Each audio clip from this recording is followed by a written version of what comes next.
Chapter 1. There is a book that was never written with ink on paper, that was never bound in leather or stored in a library. It exists in a dimension that transcends the physical, woven into the very structure of space-time, encoded in quartz crystals that fell from the sky millennia ago, whispered in the dreams of contactees, downloaded into the minds of channelers during deep trance states. This is the Stellar Grimoire of Lyra, and it is not a book in the sense we understand, but a living, pulsating, multi-dimensional transmission sent from a constellation 25 light-years from Earth, a message from our cosmic ancestors that has been waiting for the precise moment humanity would be ready to receive it. The legend, preserved in esoteric circles and among contactee communities, speaks of a night in 1947, the same year as the Roswell incident that would forever change humanity's relationship with the possibility of extraterrestrial life. That night, in the Andes Mountains, an unusual meteor tore through the Earth's atmosphere. Local inhabitants who witnessed its fall described that it did not glow with the typical orange glare of meteorites, but with an electric blue light, almost as if it were consciously propelled instead of merely falling. When search groups finally located the impact site days later, they did not find the devastating crater they expected. Instead, they discovered a formation of perfectly transparent quartz crystals, each approximately the size of a human fist, arranged in a geometric pattern that formed what appeared to be a five-pointed star. The crystals radiated a soft warmth and, according to reports from those who touched them, produced a sense of deep recognition, as if something dormant within the soul suddenly awakened. These crystals were quickly scattered. Some fell into the hands of private collectors who never understood their true nature. Others were acquired by esoteric organizations that recognized their non-terrestrial origin. A few reached the hands of specific individuals who, without understanding why, felt irresistibly drawn to them. And it was in the hands of the latter, these prepared recipients, that the crystals began to reveal their true purpose. When a person with a sufficiently elevated vibratory frequency holds one of these crystals during deep meditation, something extraordinary occurs. The crystal does not transmit information verbally or visually as we might expect. Instead, it triggers what can only be described as a direct download of knowledge, a flow of understanding that completely bypasses the verbal intellect and installs itself directly into the deepest layers of consciousness. It is like remembering something you always knew but had completely forgotten, as if memories from thousands, perhaps millions of years suddenly become accessible. Chapter 2. Throughout the following decades, from the late 40s to the present, different fragments of what came to be known as the Stellar Grimoire of Lyra have been channeled by individuals scattered across the planet. These channelers, most without knowledge of the others, began to receive transmissions that shared unmistakable central themes, specific terminology, and above all, a particular energetic signature that those familiar with extraterrestrial contact recognize as distinctly Lyran. George Hunt Williamson, one of the first contactees of the modern era, reported in 1952 receiving messages from beings who identified themselves as originating from a star system near Vega in the Lyra constellation. He described these entities as ancient ancestors of humanity, bearers of knowledge about our true cosmic origin. In the 70s, Lysa Royal began channeling detailed information about what she called the Lyran Prism, describing this constellation as the point of origin of the entire galactic human family. Barbara Marciniak, channeling the Pleiadians in the 80s and 90s, received information that confirmed and expanded these messages, revealing that the Pleiadians themselves are descendants of the original Lyran civilization, cosmic cousins of terrestrial humanity. Dolores Cannon, through thousands of hypnotic regression sessions, discovered that numerous clients, under deep hypnosis, reported memories of lives in Lyra, of being part of the Great Migration after what some call the Fall of Lyra. Each of these channelers, and dozens more whose names are less known but whose contributions are equally valuable, was receiving pieces of the same cosmic puzzle The grimoire is not a linear document that can be read from beginning to end. It is a holographic transmission where each fragment contains the whole, where each piece reflects the totality from a slightly different perspective. And now, in the early decades of the 21st century, these fragments are converging. Contactees from different continents, traditions, and backgrounds are comparing notes, recognizing the common threads in their receptions. Modern communication technology, ironically, is facilitating the gathering and sharing of this ancient cosmic wisdom. The grimoire is self-assembling, not because someone is deliberately compiling it, but because the time has arrived. The collective frequency of humanity has reached the necessary threshold for the complete transmission to finally be decoded. Chapter 3. Why now? This question is central to understanding the Lyran grimoire. If this information has been potentially available for decades, centuries, perhaps millennia, why is it only now becoming more broadly accessible? The answer, according to the transmission itself, has to do with vibratory frequency, both individual and collective. The grimoire operates according to a principle that science is only beginning to comprehend. Information is not just abstract data that can be transmitted independently of the receiver. Certain knowledge, particularly knowledge that operates in dimensions beyond three-dimensional physics, requires the receiver to be vibrating at a specific frequency to even perceive it, much less understand and integrate it. It is like a cosmic radio station that has been constantly broadcasting for eons, but only those with receivers tuned to the correct frequency can pick up the signal. For most of recent human history, particularly during the last 2,000 years of what some traditions call the Age of Darkness, or Kali Yuga, humanity's collective frequency was too low, too dense, too trapped in materialism, fear, and separation to be able to receive this transmission. But something fundamental is changing. Multiple spiritual traditions, from indigenous prophecies to Hindu teachings on the yugas, from Christian visions of the apocalypse to Mayan cosmology, all converge in pointing to this current period as a time of monumental transition. It is not the end of the world in a literal sense, but the end of a world, the end of an era of consciousness, and the birth of another. Quantum physics is discovering that the observer affects the observed, that consciousness plays a fundamental role in the structure of reality. Neuroscience is mapping expanded states of consciousness that mystics have described for millennia. Technology is connecting humanity in a global network of instant information.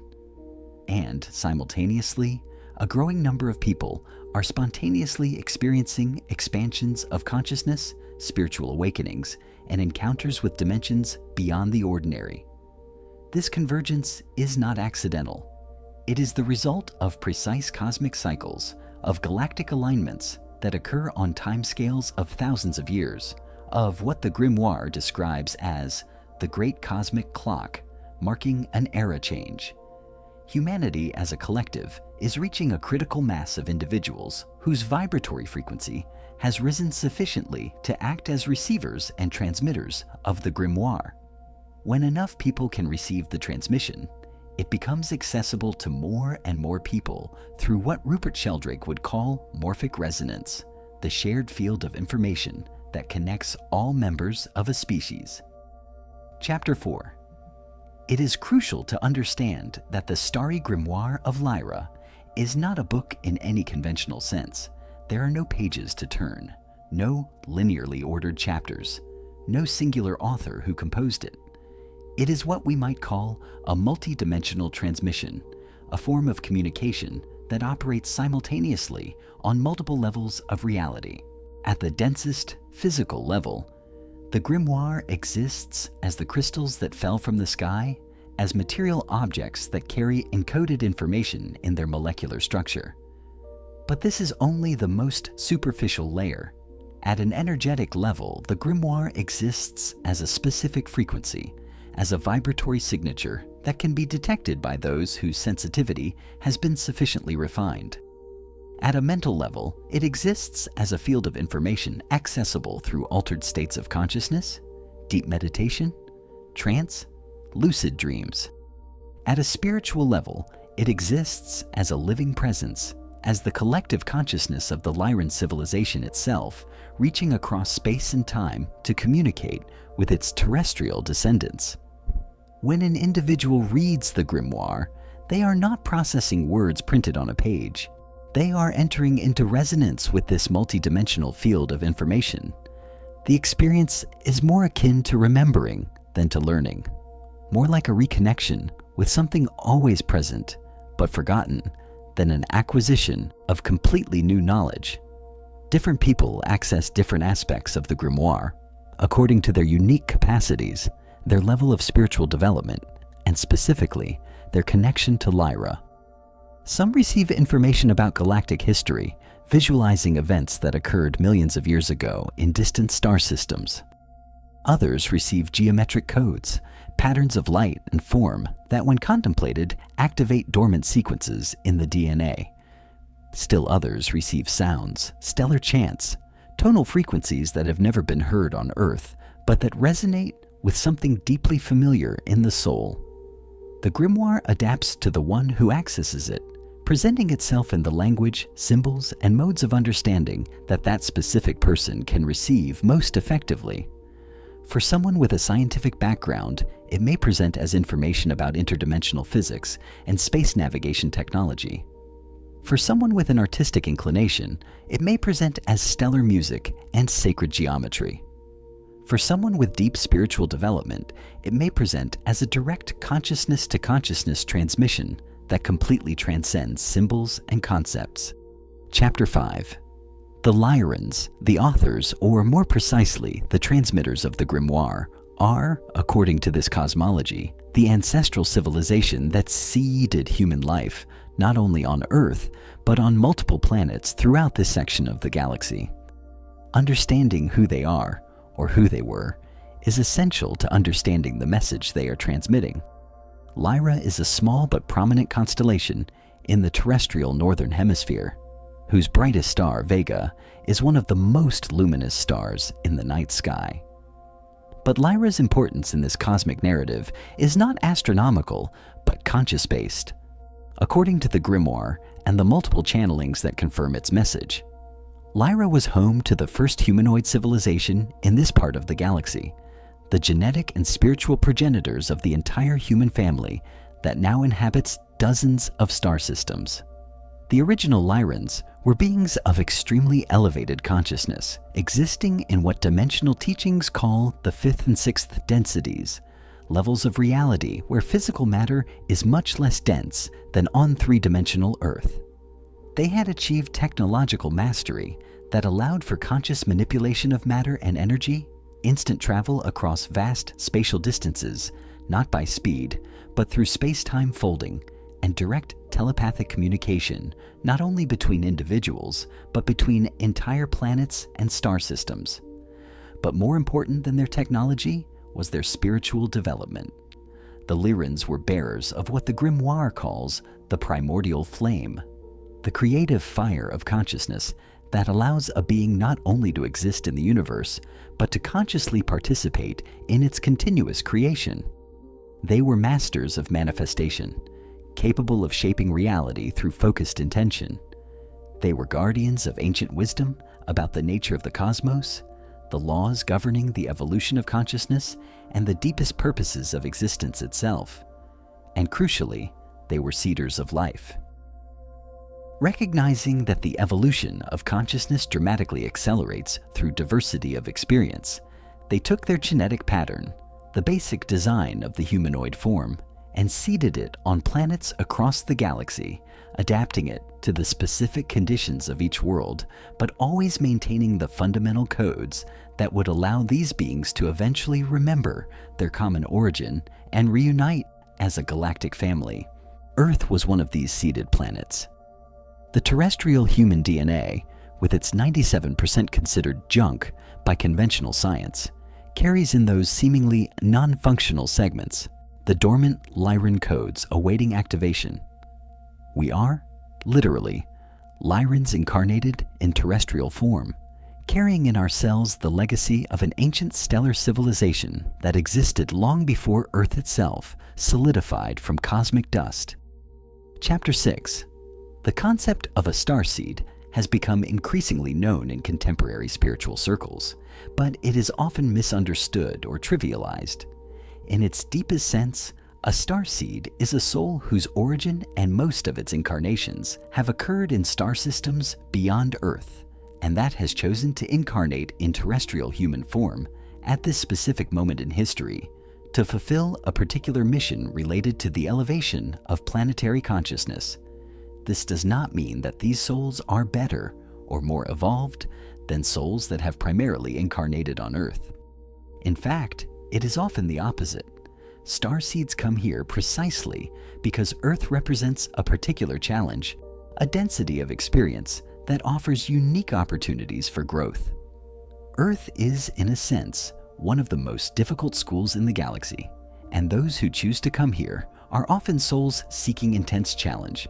There are, according to the transmissions, multiple groups of starseeds currently incarnated on Earth, each with slightly different characteristics, strengths, and missions.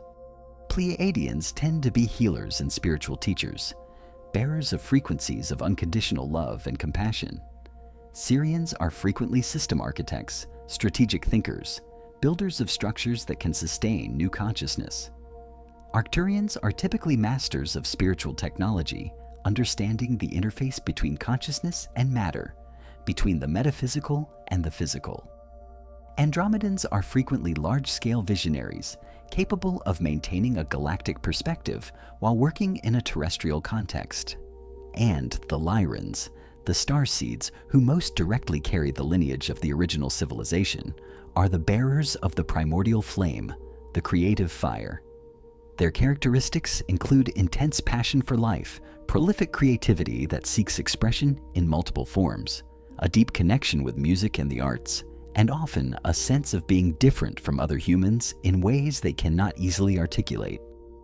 Lyran starseeds frequently report similar experiences from childhood. Looking at the stars with a deep longing, feeling that they do not belong on this world, having recurrent dreams of other planets or spacecraft, feeling that they have an important mission, but without being able to recall exactly what it is.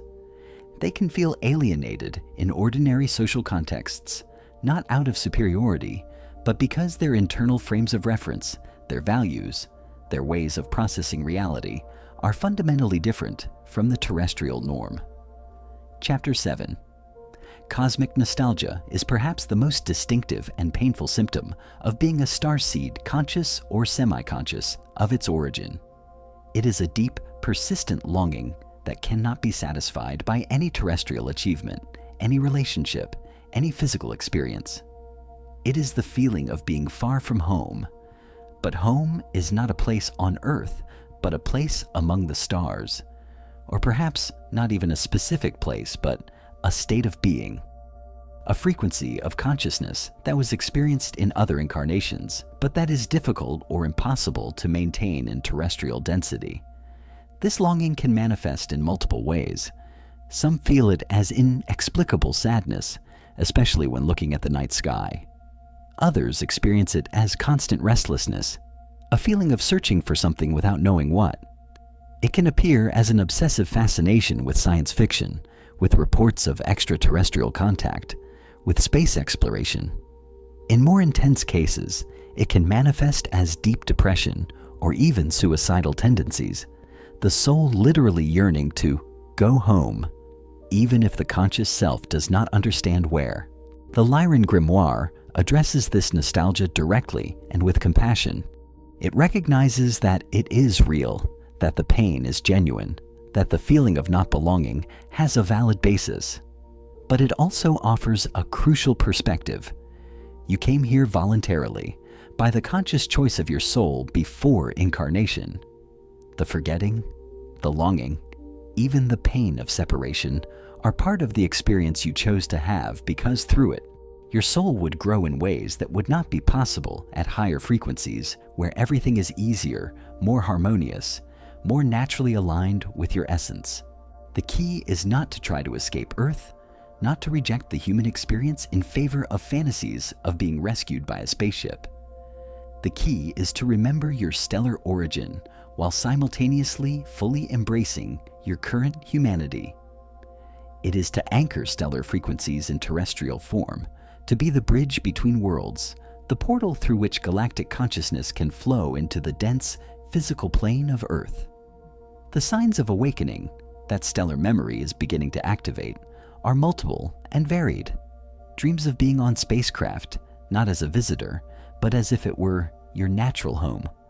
Experiences of contact, whether physical or in altered states of consciousness, where beings of light or non-terrestrial humanoid appearance communicate with you. Sudden expansions of consciousness, where for moments you experience a perspective that completely transcends the personal and encompasses vast scales of time and space.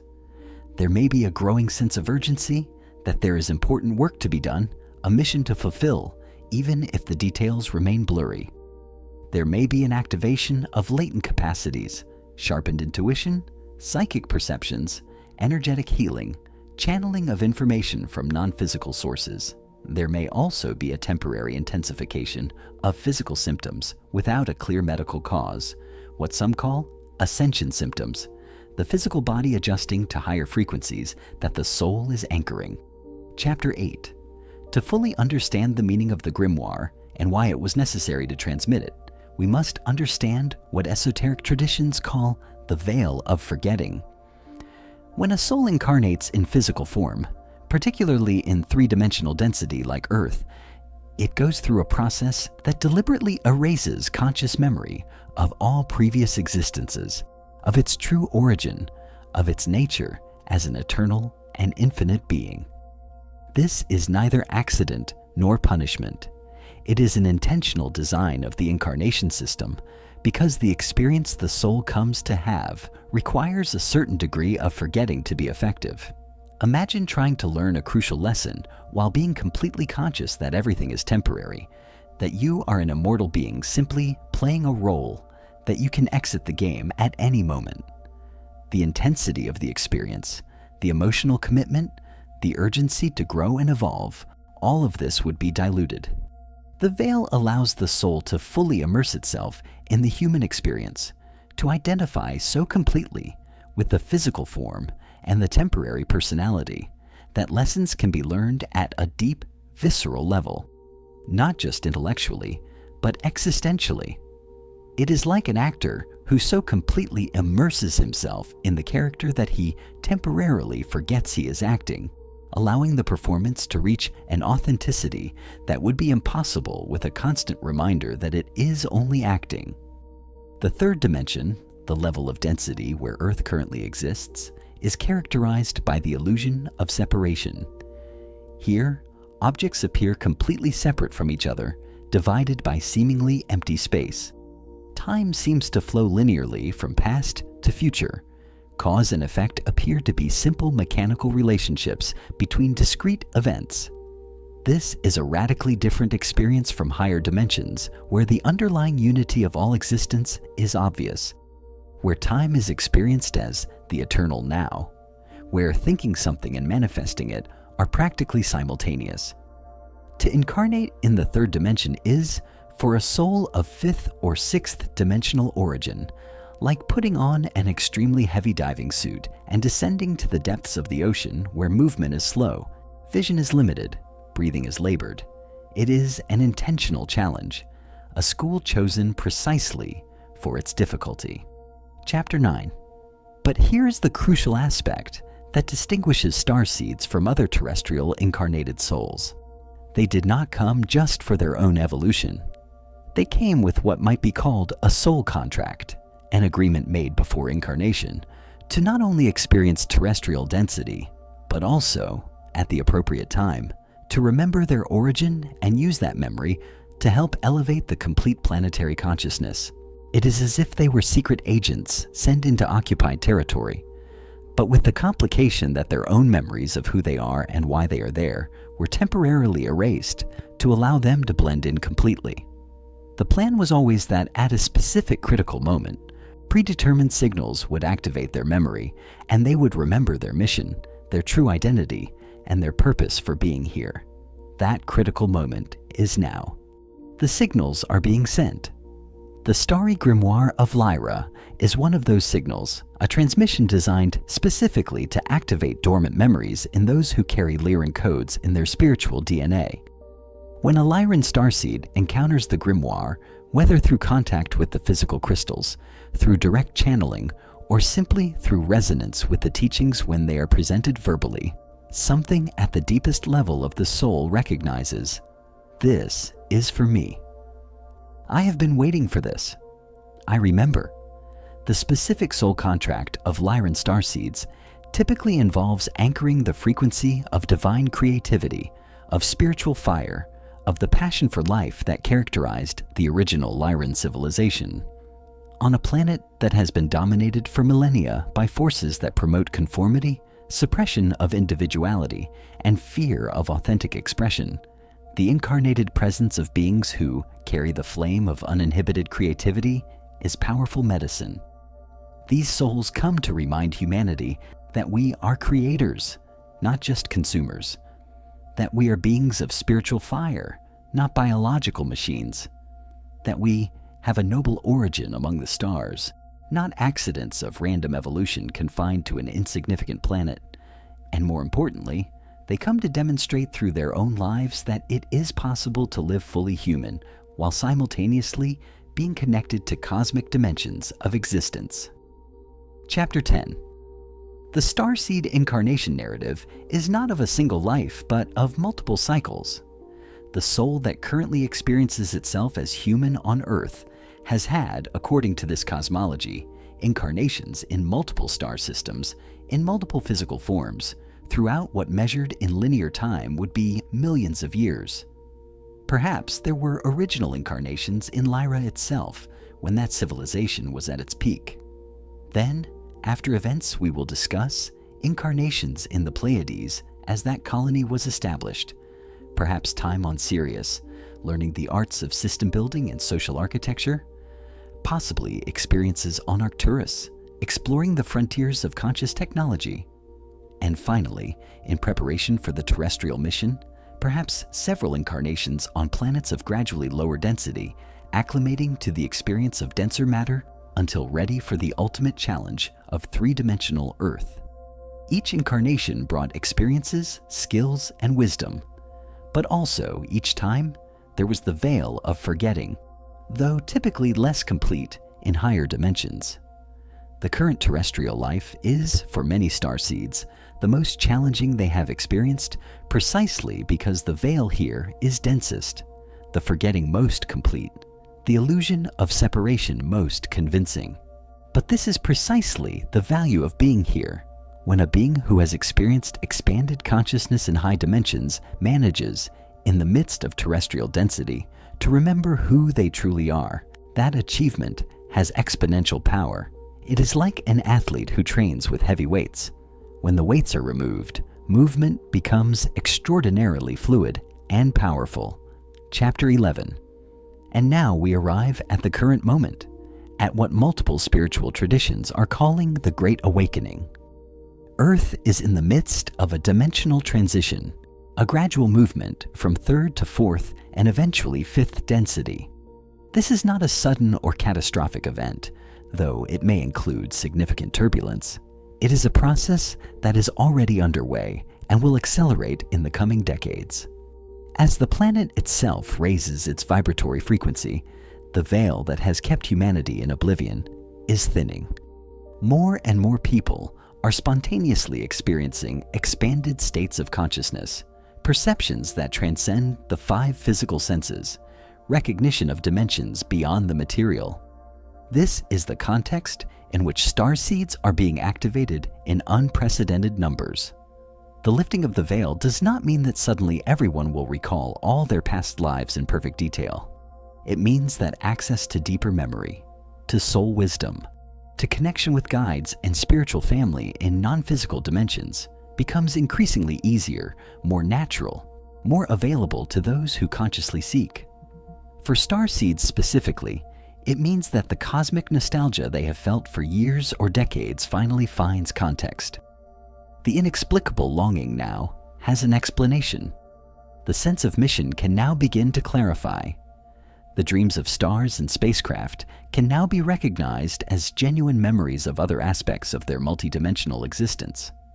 The Starry Grimoire of Lyra arrives at this precise moment because it is an activation tool, a key designed to unlock specific doors in the consciousness of those who carry Lyran heritage. Its purpose is not simply to provide interesting information about galactic cosmology.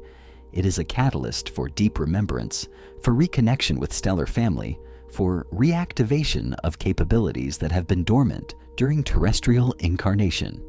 Chapter 12.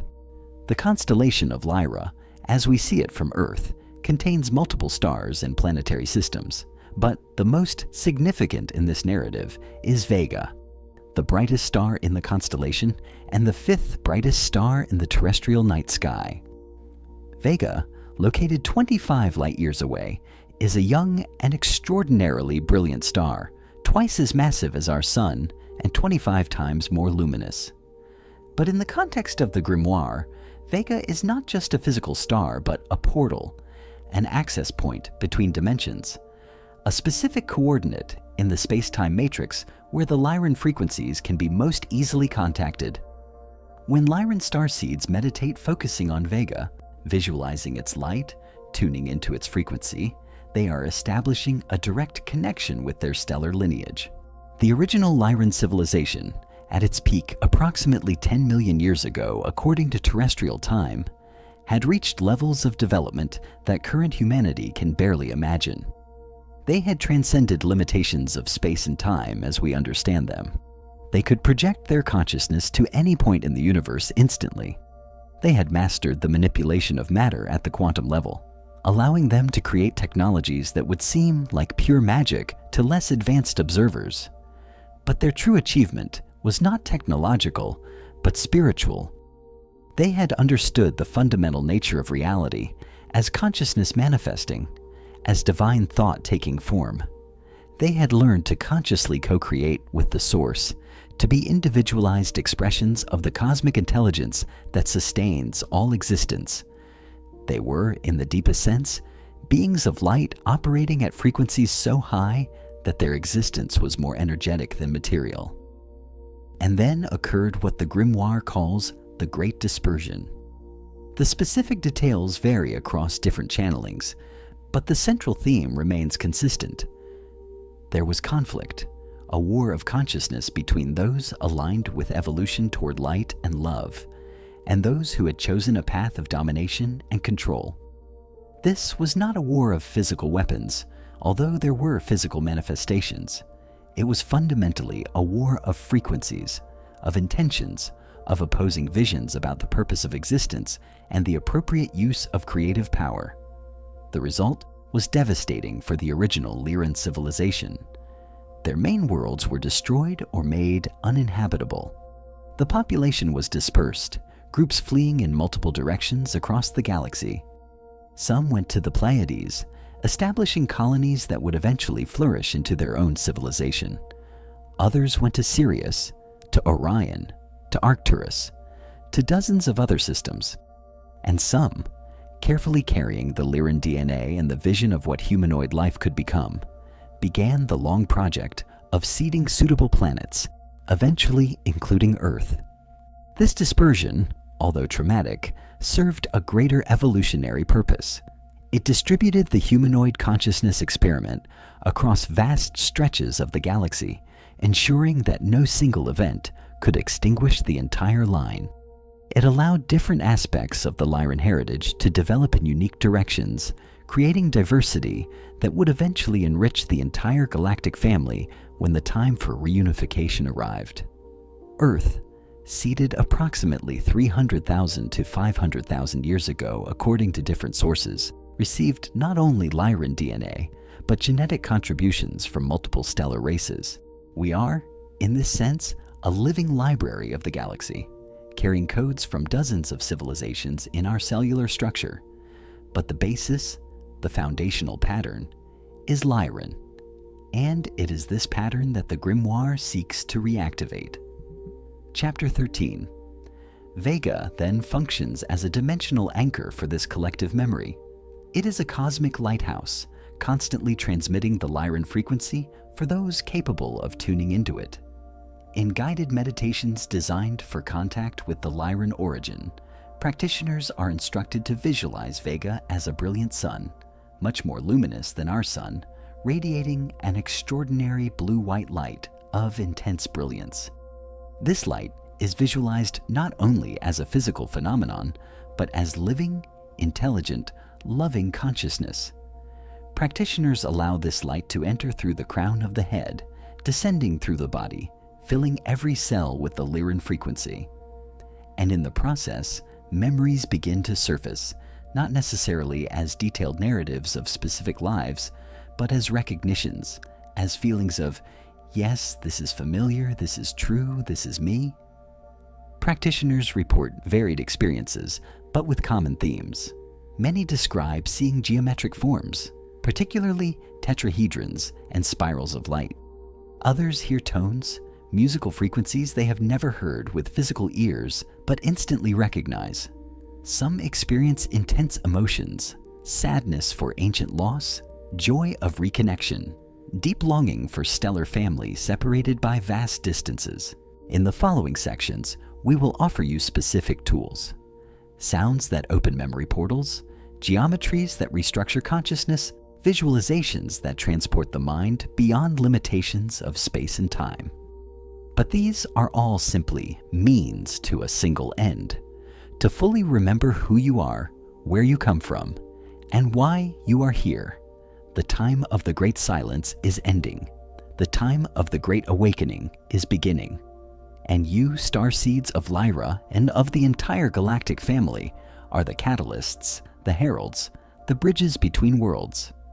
Your simple presence, when you are conscious and aligned with your truth, changes the field. Your remembrance releases remembrance in others. Your activation activates others. You do not need to become something you are not. You need only to remember and fully embody what you have always been, and in that remembrance, in that complete embodiment of your stellar nature, while simultaneously honoring your terrestrial humanity, you fulfill your soul contract. You complete the mission for which you came, and you consciously participate in the birth of a new era of consciousness on this beloved blue planet you have chosen to call a temporary home. We are Lyra. We are you. You are us. There has never been separation except in the illusion. And now the illusion dissolves. Welcome home, beloved ones. Welcome to the awakening. Welcome to the memory of the stars. And with these words, the first section of the grimoire closes, but the transmission continues, now inviting a move from conceptual understanding to experiential practice, from knowing about stellar origin to remembering directly, viscerally, undoubtedly, the cosmic truth that lies at the center of every being who carries the fire of Lyra in their heart. The journey of reconnection is just beginning, and the stars are waiting, calling their dispersed children back to the consciousness of their galactic heritage, not to abandon Earth, but to transform it, to elevate it, to help it take its place in the community of awakened worlds that form the human family across the stars. Chapter 16. The British biologist Rupert Sheldrake proposed a theory in the 1980s that conventional science initially rejected, but that resonates deeply with ancient esoteric understandings: the theory of morphogenetic fields. Sheldrake suggested that an invisible, non-local information field exists, invisible to physical instruments, but extremely real, that connects all members of a species and allows the transmission of information not through genes or direct learning, but through resonance. His famous experiments demonstrated phenomena inexplicable according to conventional paradigms. When rats in one laboratory learned a new maze, rats in completely separate laboratories with no possible physical contact learned the same maze significantly faster. When enough members of a species acquired a new skill, that skill became easier to acquire for all subsequent members of that species, as if the knowledge were transmitted through an invisible field. The Lyran Grimoire takes this concept and expands it to a galactic scale. It proposes that there is not only a terrestrial morphogenetic field connecting humans on Earth, but a galactic morphogenetic field that connects all humanoid species across multiple star systems. This field is what terrestrial esoteric traditions have called 4 millennia, the Akashic Records, the cosmic library where every thought, every experience, every event that has occurred anywhere in the universe is recorded and remains accessible. This is not simply a library of dead information, like files stored on a computer. It is a living, pulsating conscious field. The memories stored in this field retain an experiential, emotional quality, not just cold data, but the feeling of having lived those events. And crucially, this field is not something separate from us that we access externally. We are an integral part of it. Each of us is simultaneously a contributor and a receiver of the morphogenetic field. When a Lyran starseed begins to awaken to their origin, they are not inventing memories or fantasizing about past lives. They are tuning into a specific frequency within the galactic morphogenetic field, the frequency that carries the collective memories of the Lyran civilization. It is like tuning a radio to a particular station. The signal was always transmitting, but only when the dial is in the correct position does the reception become clear. This understanding is liberating because it means that memories are not lost or require years of intensive therapy to recover. They are always available, simply awaiting the correct state of consciousness, the appropriate frequency of resonance, to become accessible. The work is not so much about recovery as it is about tuning, about adjusting our personal vibratory frequency to align with the frequency of the information field we seek to access. Chapter 17. Resonance is a fundamental principle in physics. Two systems with similar or related frequencies naturally synchronize and begin to vibrate in harmony.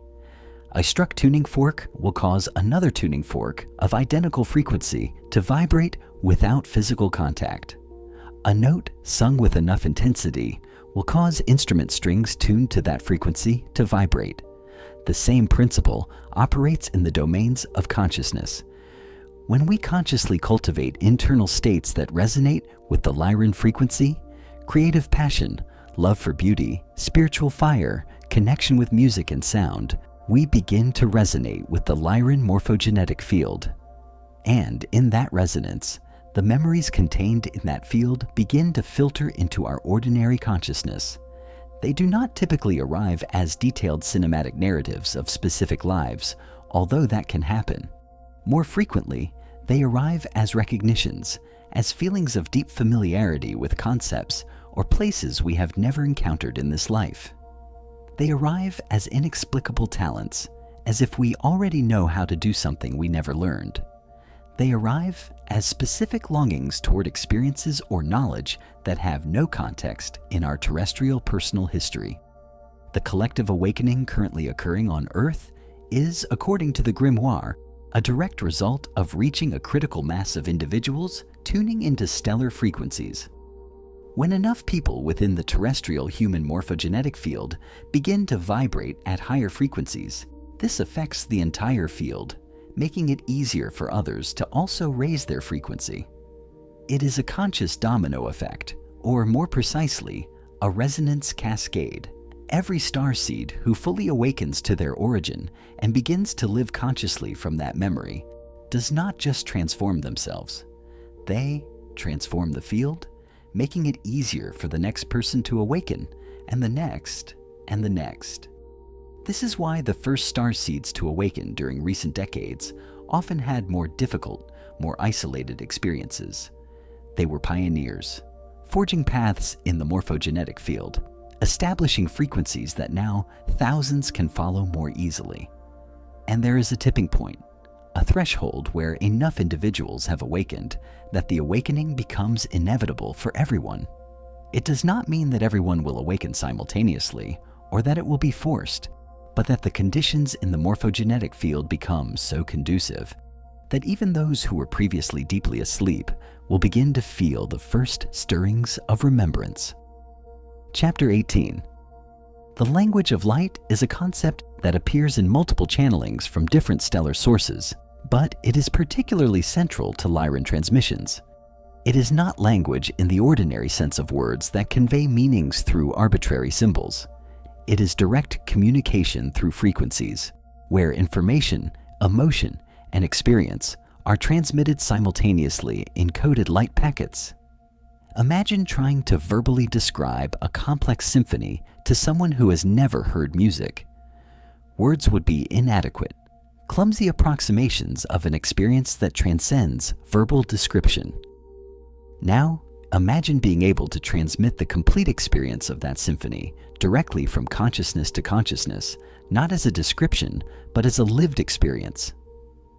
That is the language of light. Chapter 21. The double spiral is a second fundamental Lyran symbol. Two spirals intertwining, one turning clockwise, the other counterclockwise, each reflecting and complementing the other. This geometry appears in terrestrial DNA, in galaxies, in seashells, in plant growth patterns. It is an archetypal form of how life organizes and evolves. For the Lyrans, the double spiral represented the dance of descent and ascent of consciousness. One spiral represents the journey from the divine source toward material density, the process of individualization, of creation of form. The other spiral represents the journey of return from density toward the source, the process of reunification, of transcendence of form. Both spirals are necessary.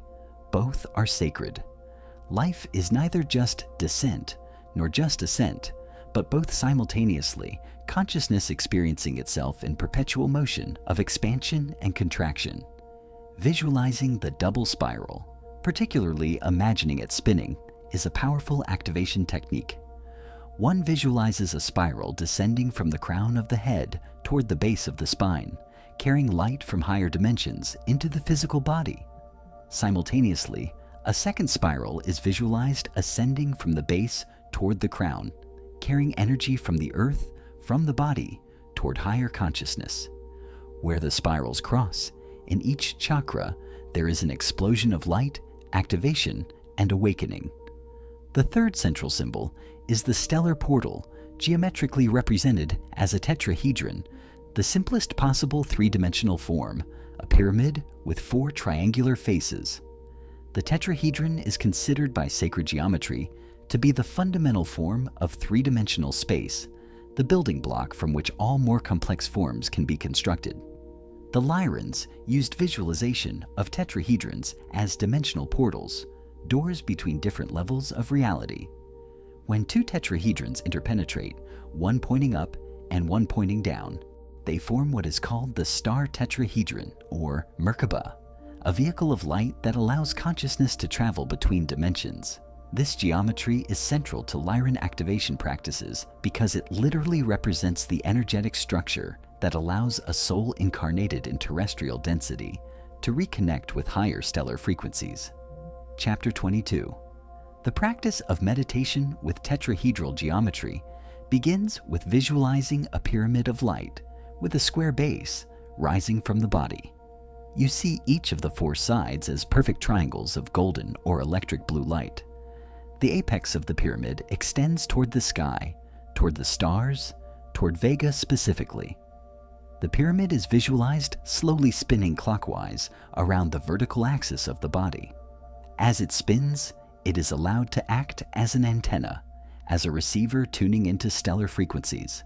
Sensations may be felt: tingling in the crown of the head, pressure in the third eye, heat in the heart.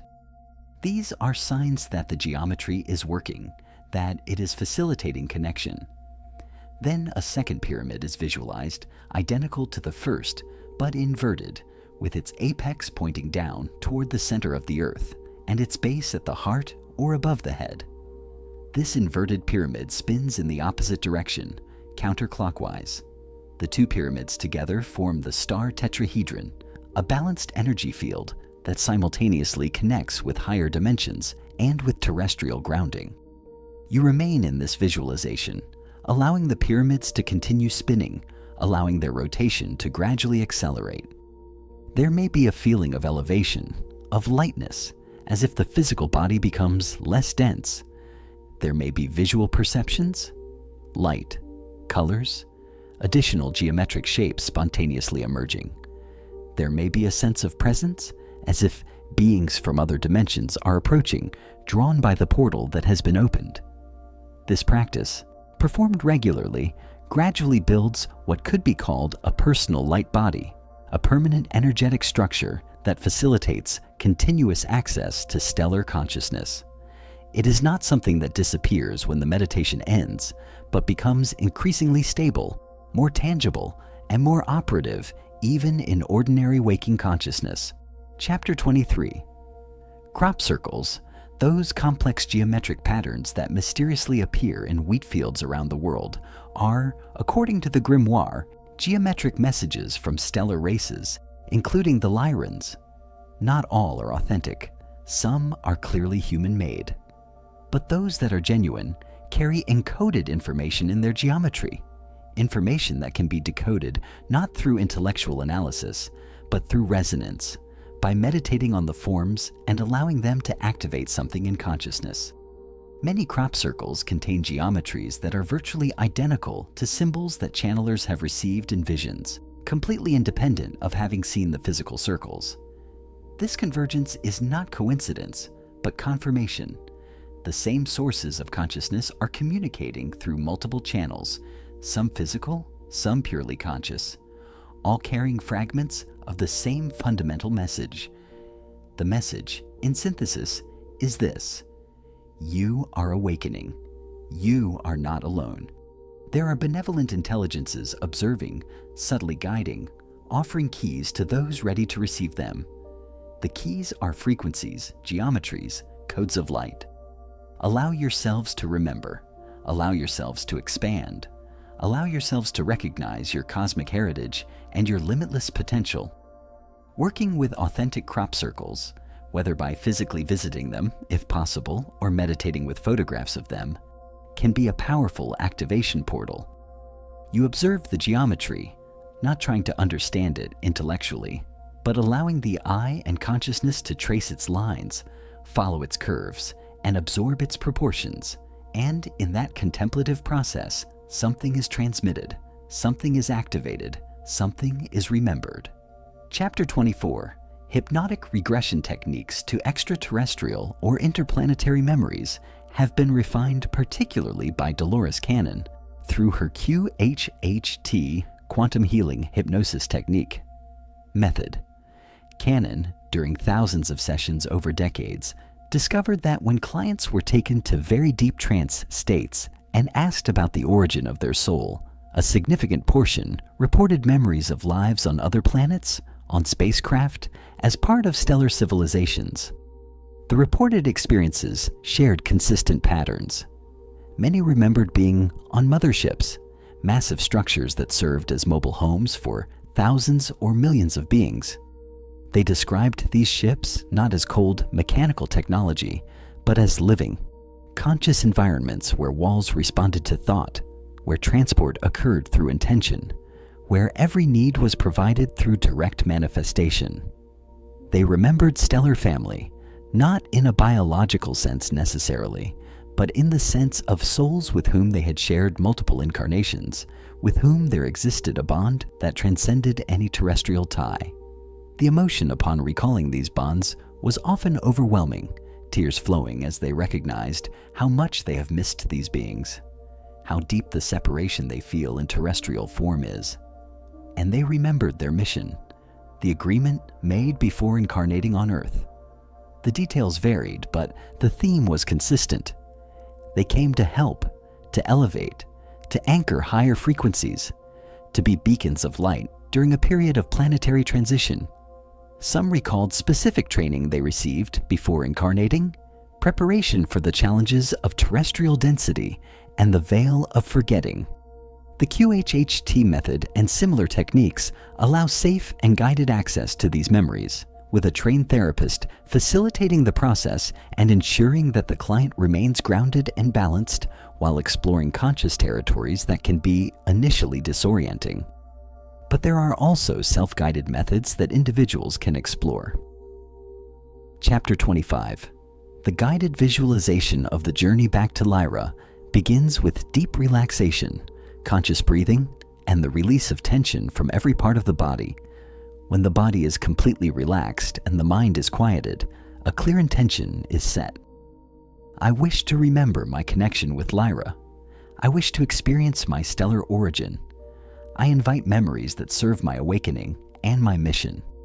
One visualizes floating out of the physical body, rising through the roof, through the atmosphere, into space.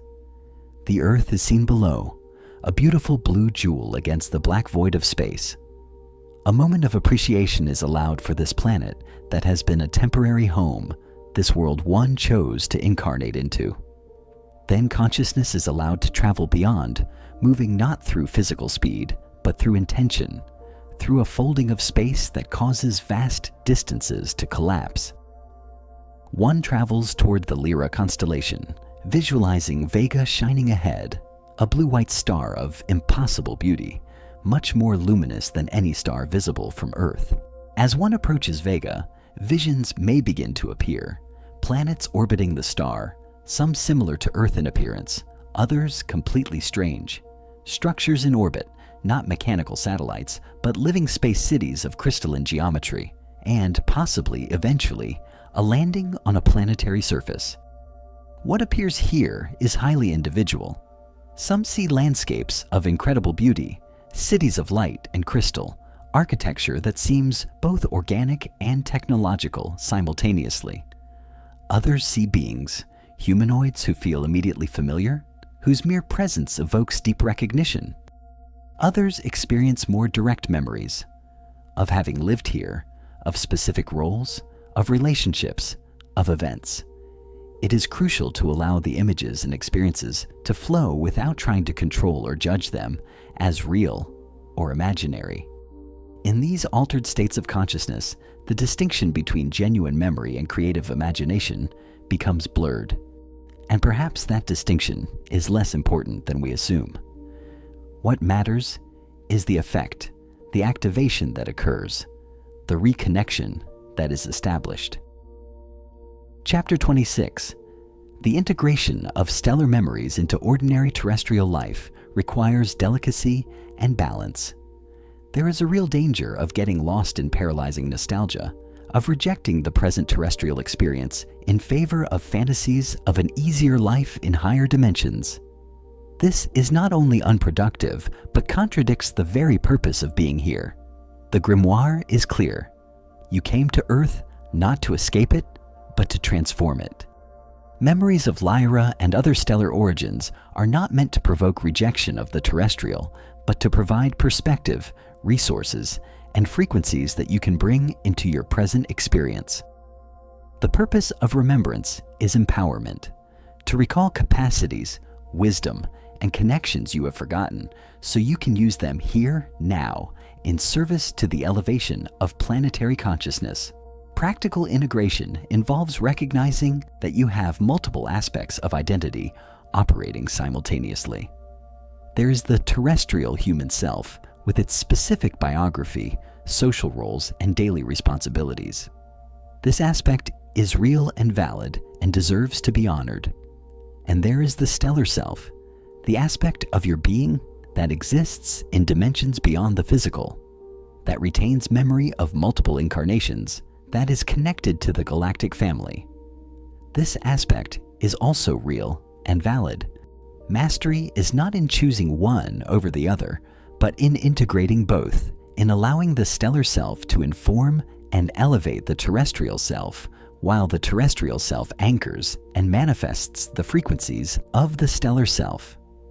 This integration is reflected in a life that is simultaneously completely human and completely conscious of broader dimensions.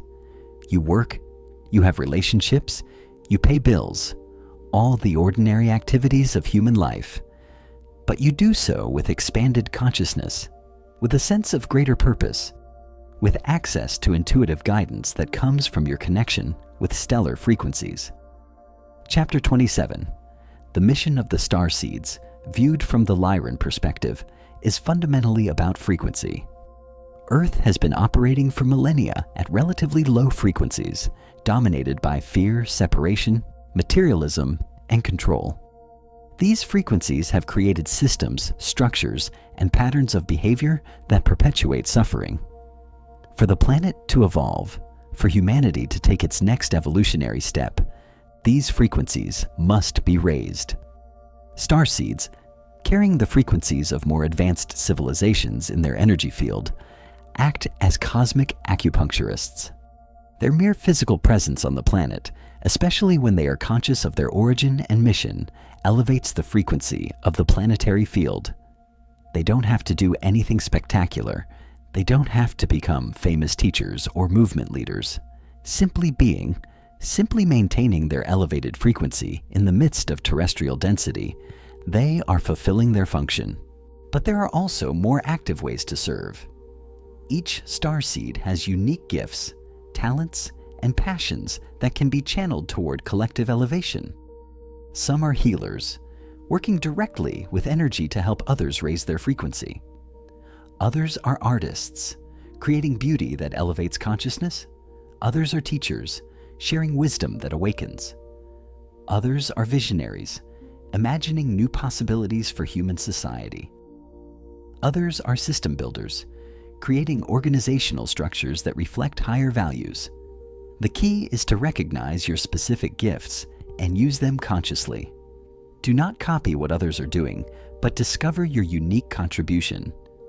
Ask yourself, what did I come here to anchor? What aspect of Lyran or broader stellar consciousness am I designed to manifest in terrestrial form? What am I passionate about in a way that transcends personal interest and feels like a soul calling? And then act on those answers, even if it seems small, even if it doesn't seem to be saving the world in an obvious way.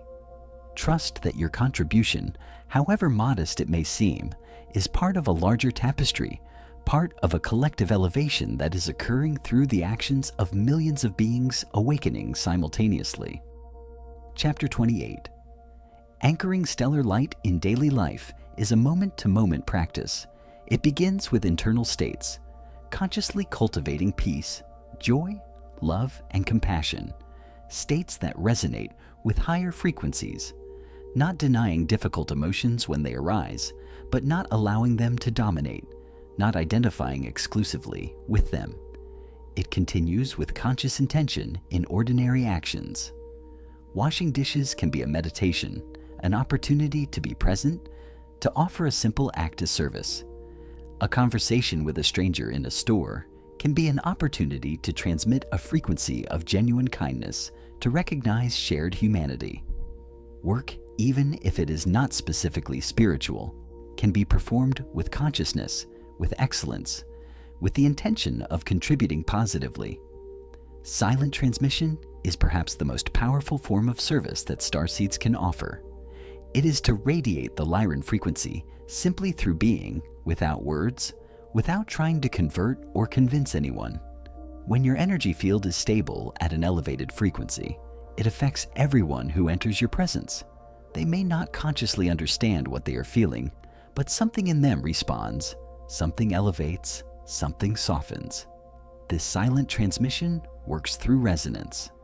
Your stable frequency acts as a tuning fork that helps others find their own higher frequency.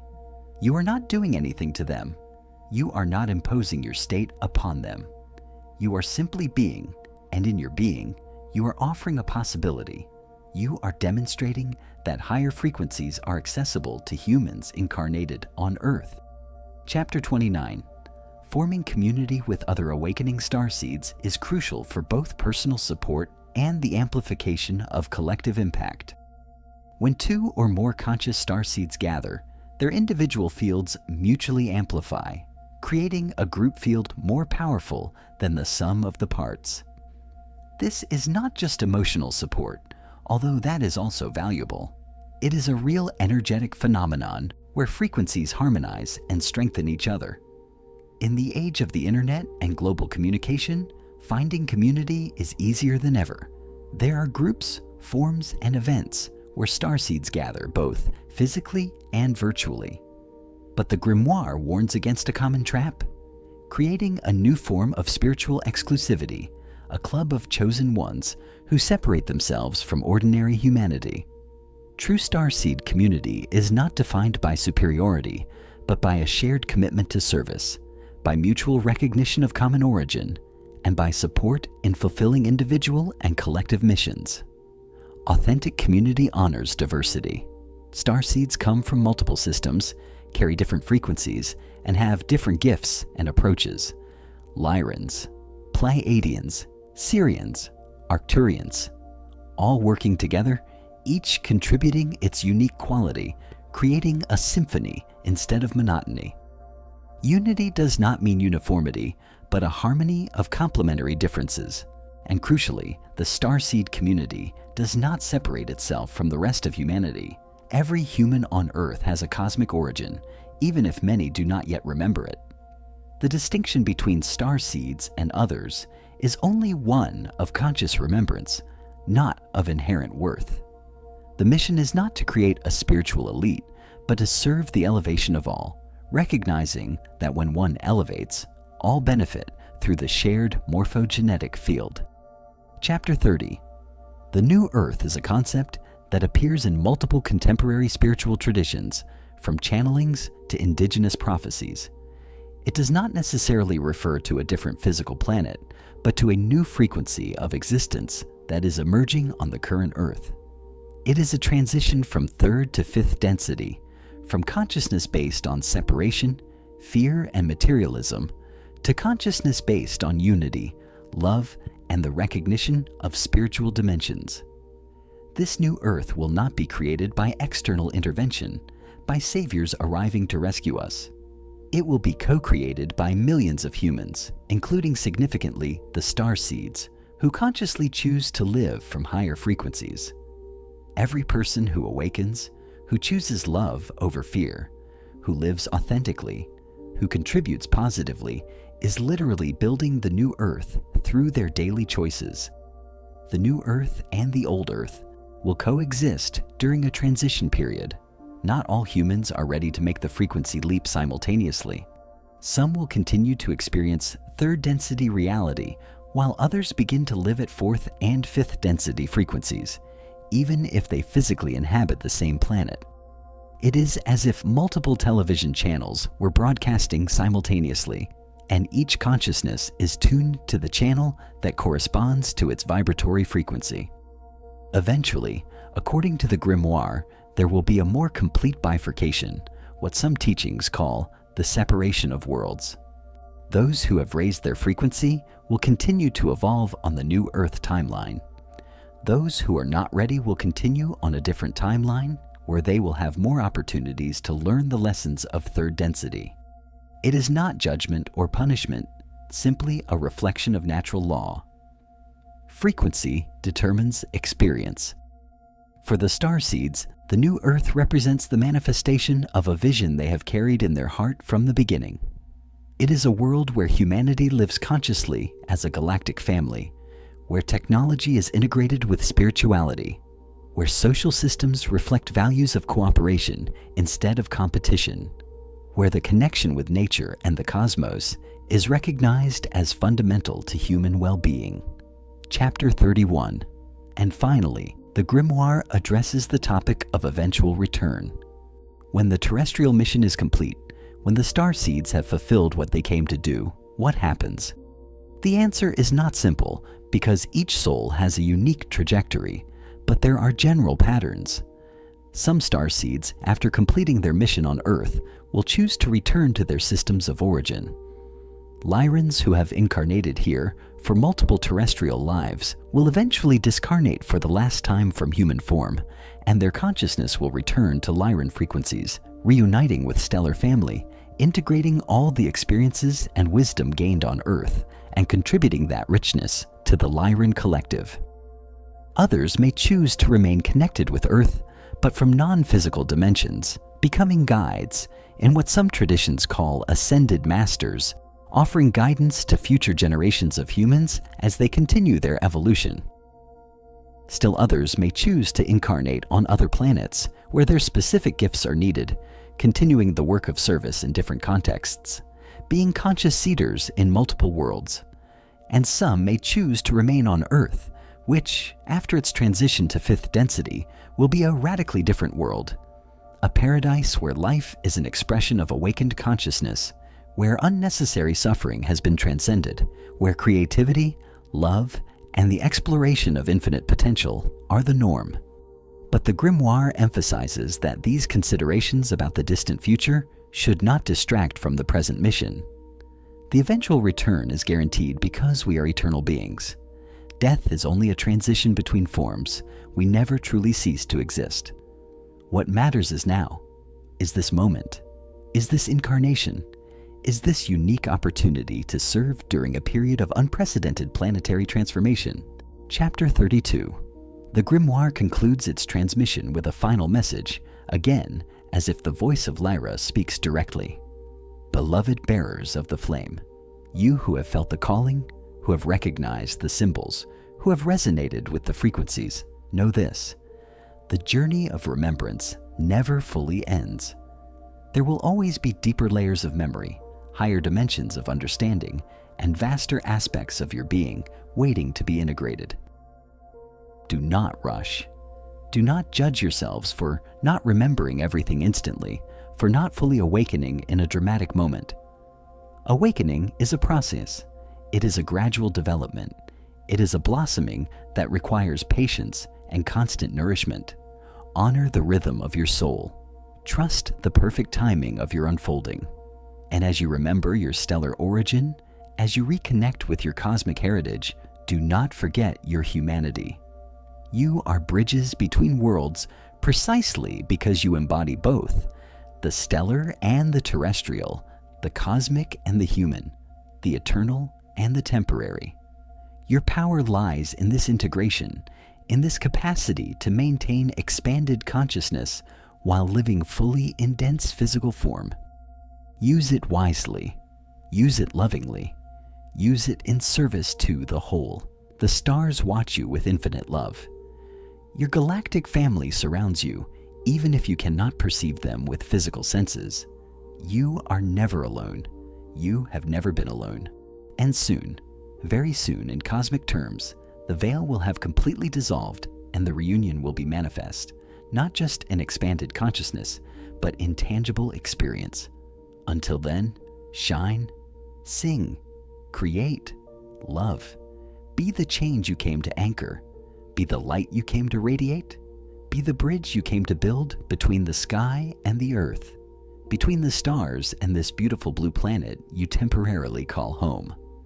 And know that every step you take on this path of remembrance, every moment of living consciously from your stellar truth, sends ripples through the morphogenetic field that facilitate the awakening of countless others.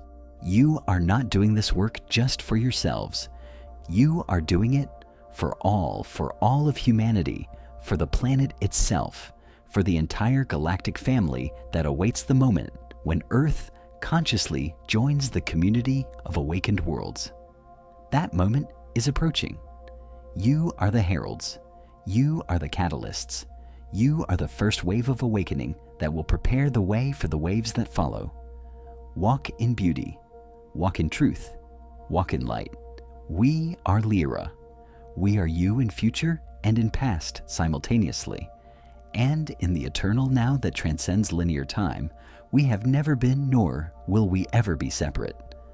Separation was only a necessary dream for the experience. And now the dream is ending. The awakening is beginning. Welcome home, beloved children of the stars. Welcome to the remembrance of who you truly are. Welcome to the new earth you are co-creating with every conscious breath, every loving thought, every action aligned with your deepest truth. The grimoire is complete, but the transmission never ends.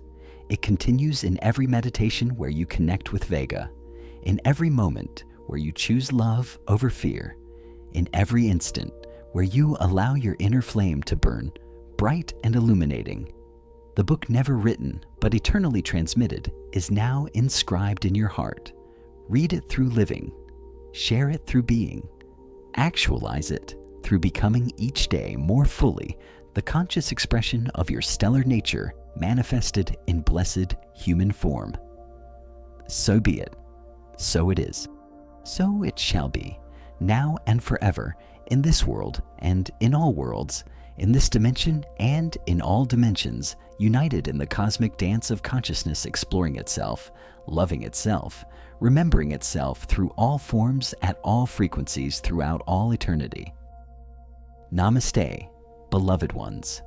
The light in us honors and recognizes the light in you, for we are one light, one consciousness, one love, manifesting as many to experience the magnificence of diversity in unity. And with this, the Stellar Grimoire of Lyra completes its transmission. But as it has said, the true transmission never ends. It continues in the heart of every being who has resonated with its message, who has felt the calling, who has begun the journey back home while simultaneously anchoring heaven on earth. The cosmic code is alive. It is pulsating. It is waiting in the galactic morphogenetic field. For all those ready to tune into its frequency and remember the stellar truth they have always carried in the deepest part of their being, we are beings of light and fire, born of stars, temporarily manifested in terrestrial form for a sacred purpose, and destined eventually to consciously return to the cosmic family from which we never truly separated, except in the necessary dream of forgetting that is now, finally, coming to an end.